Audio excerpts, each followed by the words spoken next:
How to know Windows version in a computer.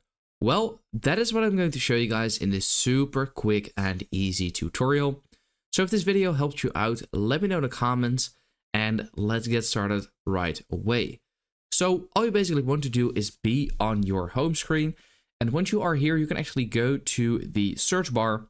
And if you click on there, you can search for anything. Now, what you want to search for is actually something very easy. You want to search for WIN, so basically win, and then VER, WinVer.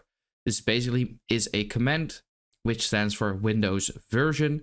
So then if you click on this run command thing, this will pop up and here you can see Windows 10 and version 22H2 OS build.